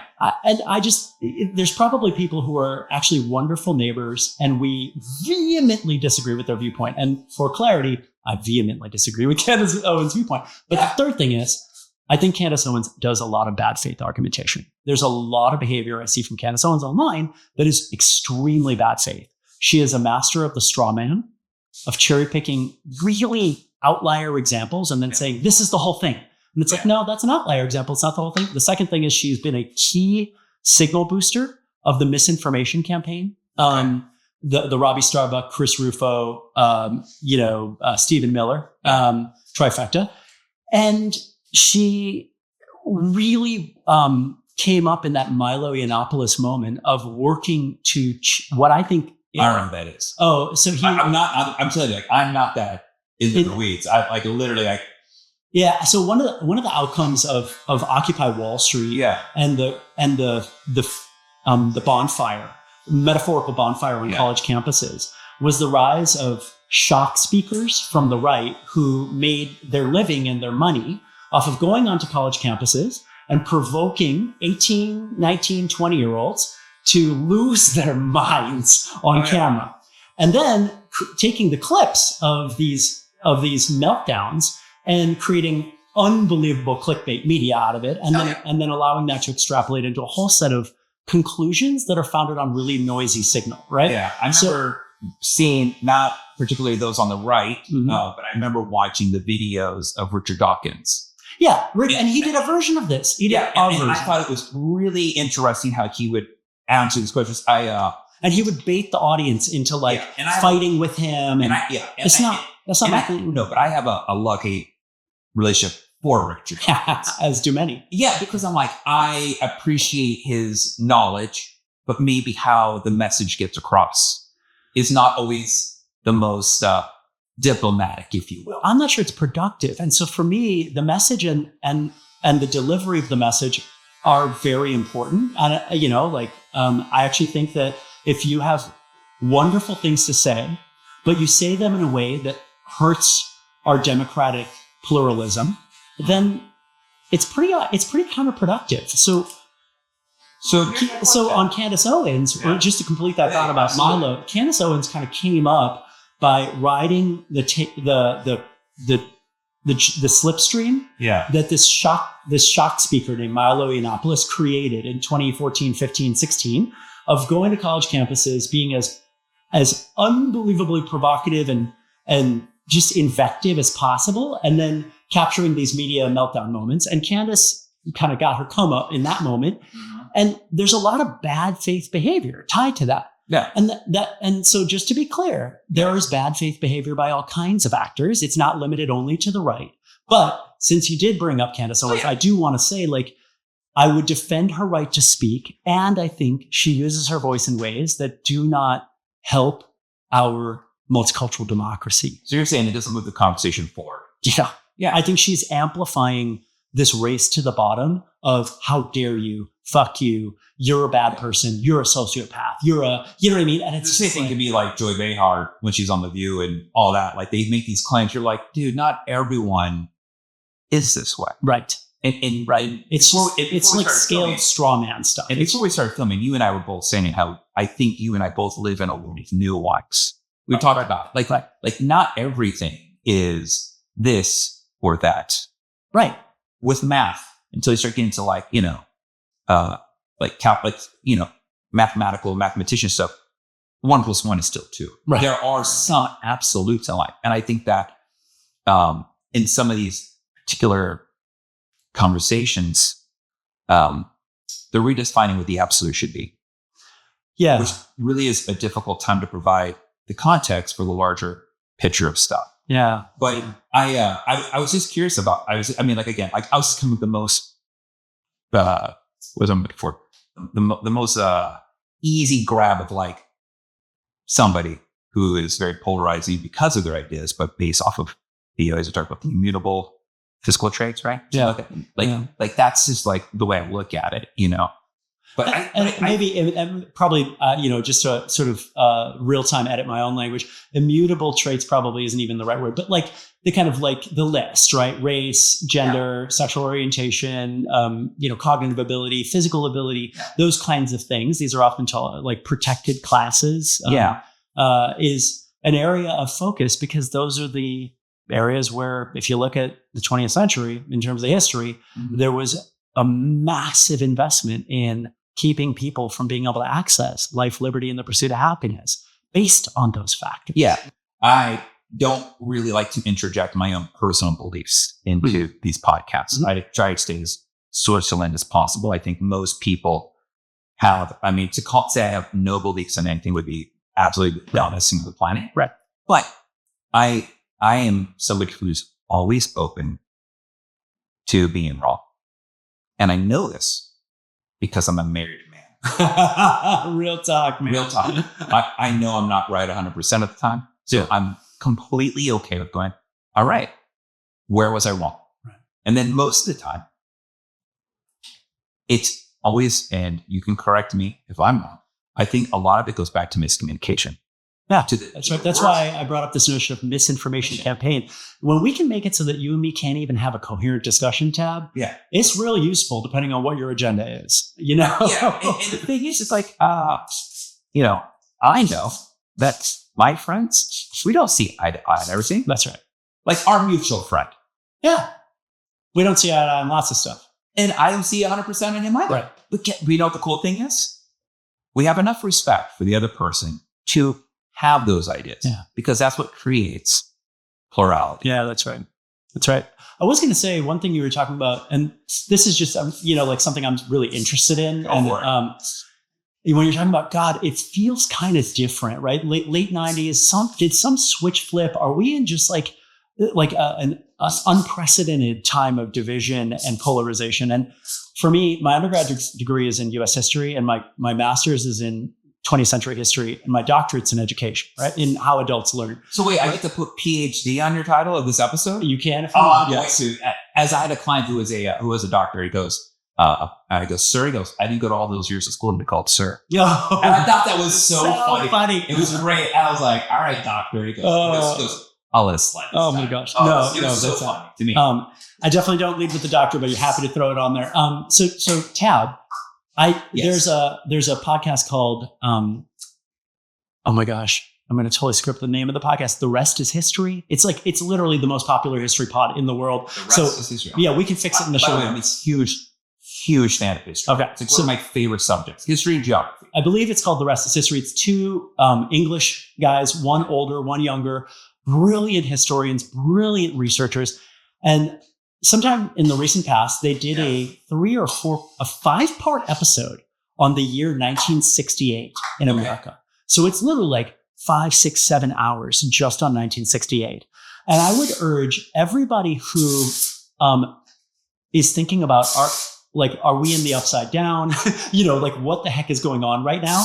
To listen to this deep dive on the year 1968. Because when I listened to it, I just felt like, wait, is this 1968 or is this 2025? Like, what year is this? And the high level takeaway here is that we have, as a society, we have been here before. Yeah. And so when people feel like we're in end times and they want to stop trying, I want to reassure them that we're not in end times and that there have been many crucibles in the multi-century march towards a better democracy. And the thing that gets us through it and into the next, hopefully better stage is leaning in, not leaning out. Yeah. And 1968 is a great example of this. So long story short, right? I think that's just... Well, I think too, there's, if you think about it, there's also a large youth movement going on in the late 60s. Yep. You start throwing in psychedelics into the mix, right? However, those really came on the scene on a large platform. It's a whole other That's a whole other conversation. Yeah. Especially when you actually go down the history of Bill W., the founder of AA. Have you ever? No. So I have a lot of friends in my social circle that are in AA. Okay. And so understanding the AA person is probably, I have a very close relationship to a lot of people. Some of my closest friends are AA. And I'm not going to say it because I would destroy one part of the A, which is, anonymous. The anonymous, of course. But there's a documentary that was on Amazon. I watched it. It was called Bill W. And it was about the founder of AA. And he was finding great success with beating his addiction to alcohol with LSD. Mm-hmm. And so there's this, you could say conspiracy sorts that some of these psychedelic drugs use with moderation, guided with a therapist, had prolonged and profound long-term effects of stopping the addiction. Sure. And then you start letting it go run wild in the late 60s. And you have this.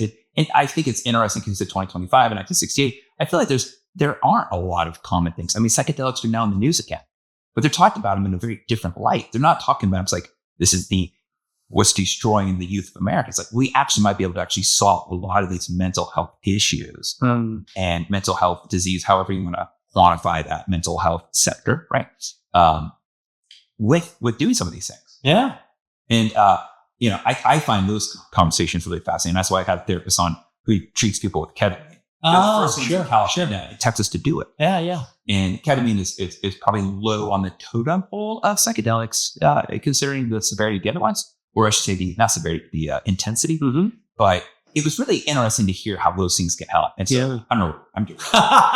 But okay, so here we go. So I put my dry shampoo that I have, Ecology in. Okay. So it just kind of gets that stuff. And what I'm going to do is, oh man, I missed one hair on the back of your neck. What? Not a hairdresser. And don't let me go out shaggy. Now you're good. That one hair is good. Yeah. So again, I just blended it in right through here. Cool. Just took this nice. You don't have anything crazy. I just blended in the neckline right nice through here. Again, I did leave this back part a little longer so that way you can't see the profile. But it's just really nice on your head shape go out through here. And then, yeah, man.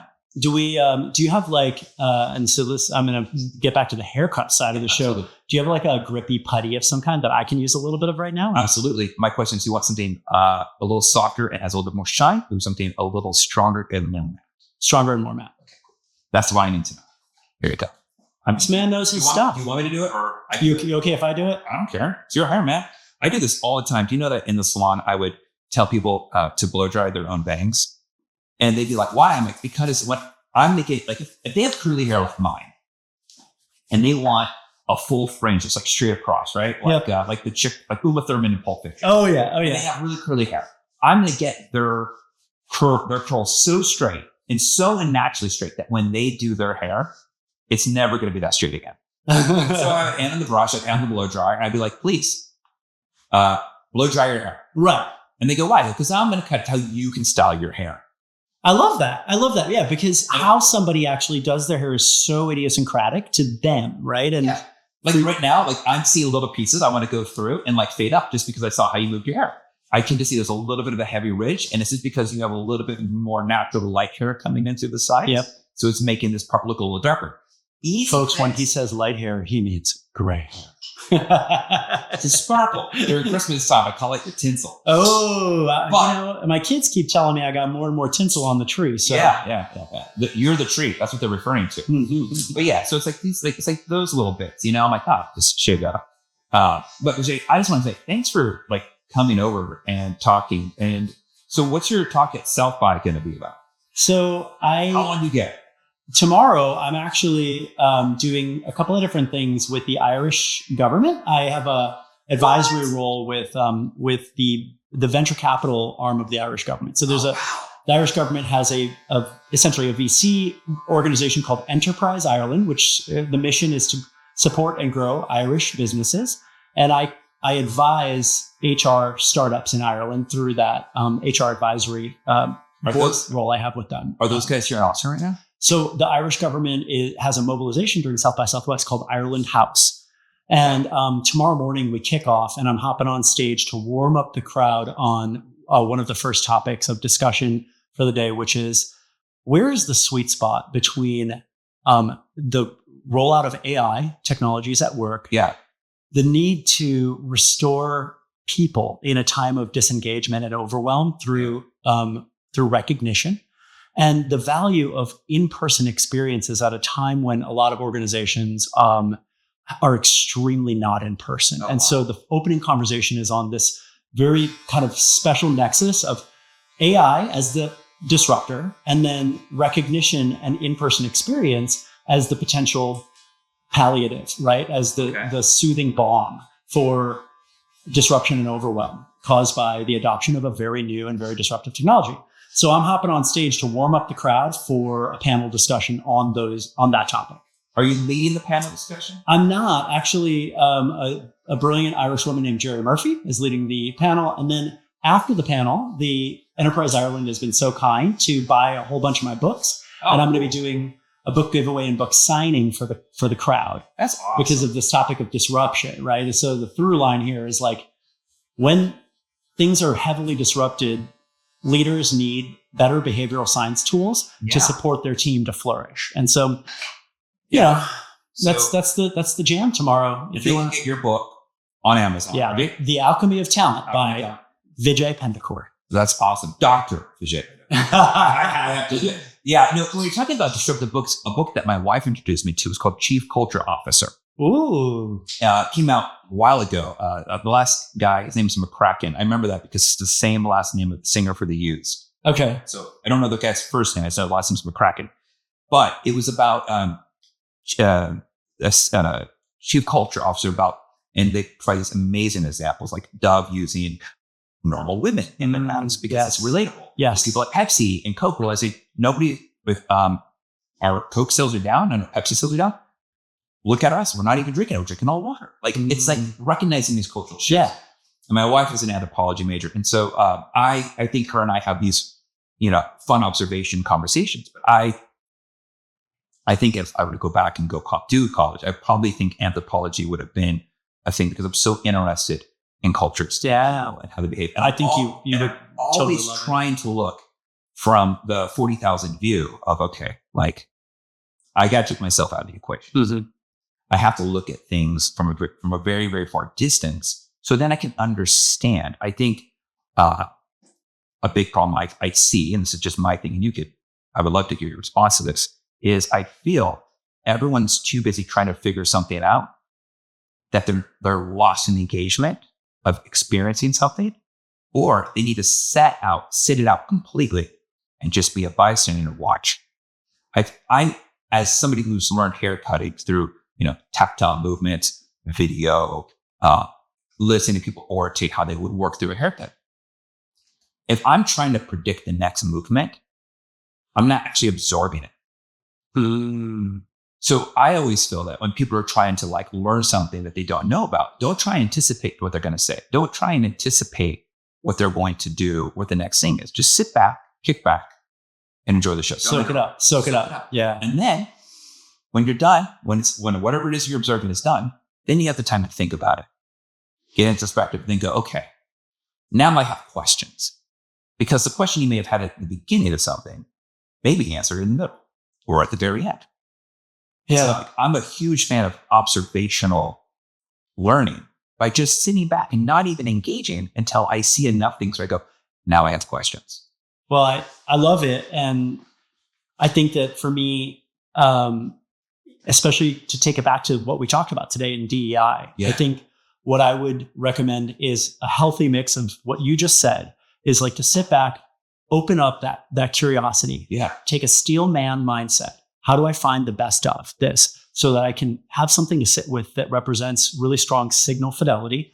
But then on the opposite side of this is experiential learning. So there's observational learning. And then if you've ever talked to somebody who's actually never cut hair, but watched a lot of hair cutting YouTube, you know how unhinged they sound after a while? Because you're like, you've never actually cut hair, right? But you know what I do? I never look at them. I go, I get it. You've never done this, but I go, keep talking, keep feeling. At some point in time in the DEI space, though, I do think it's important to get to toggle between observational learning and experiential learning. And the best thing about DEI is simply the experiential learning is about putting yourself in close, authentic interactions with people different than yourself and working through building the muscle of curiosity, empathy, saying I'm sorry because you're going to make a bunch of mistakes. Learning how to articulate your viewpoint in a way that doesn't cause a threat response, but actually inspires more curiosity. There's so much to be gained from lived experience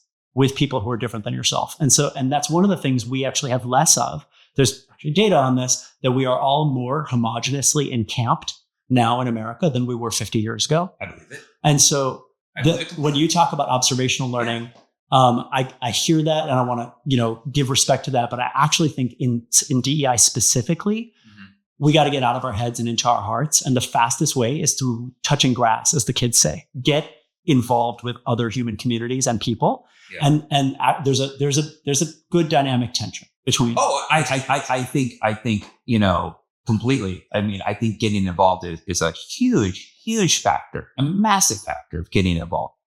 I feel that sometimes people act sooner without knowing maybe what to anticipate. Yes.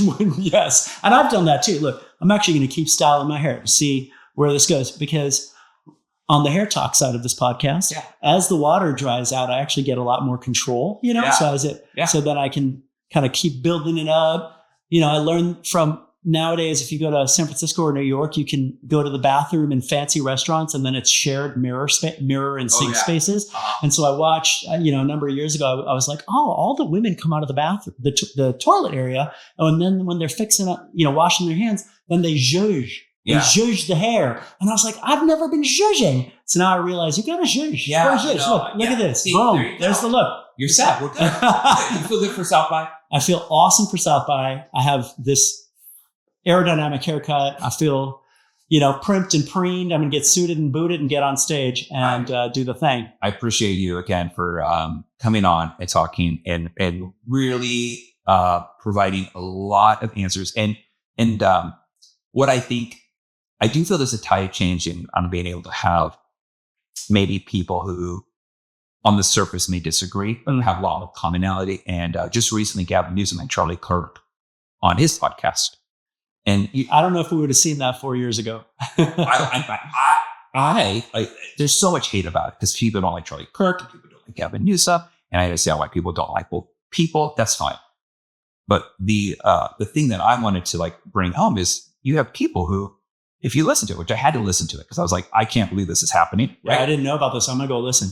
It's Gavin Newsom's new podcast. Okay.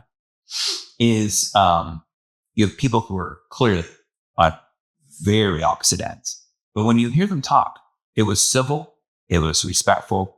There were funny jabs at each other that were met with understanding. Like, I get it. You're making a joke. And then the other person would make a joke back. It sounded like two guys just drinking at the bar, openly talking. And granted, they're going to walk away probably with unchanged opinions of what their core beliefs are. But I think they found common ground. And it was really like, okay, like if these people could talk together, maybe they did it for the clicks. Maybe they did it for launching a podcast. We can go into all those other things. But it was just really nice to hear two people talk the way it used to be. Thanks for bringing us home. Yeah, that's what we're doing today.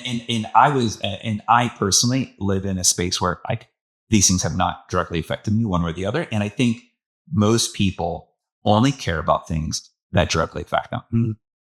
And so if you feel like you were penalized because of something, those topics, those things, those issues, those cultural movements, whatever those resonate with you because it matters to you. Mm-hmm. You've been personally affected your experience as you're talking about. Mm-hmm. And I can never take anybody's experience away from them. Like if that's passion, I get it. You have that experience. Like you had an experience growing up where it was fight or flight growing up. And that's why your grades suffered because the grades were not going to keep you alive. Mm-hmm.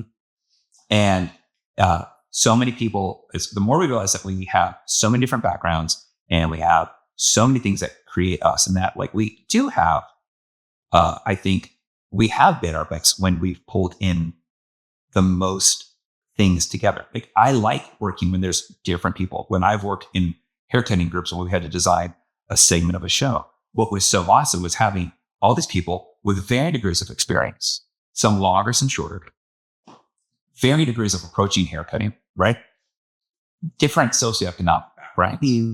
Different levels of success in our industry. And together, what did we do? We came up with something that was better than if one of us designed it.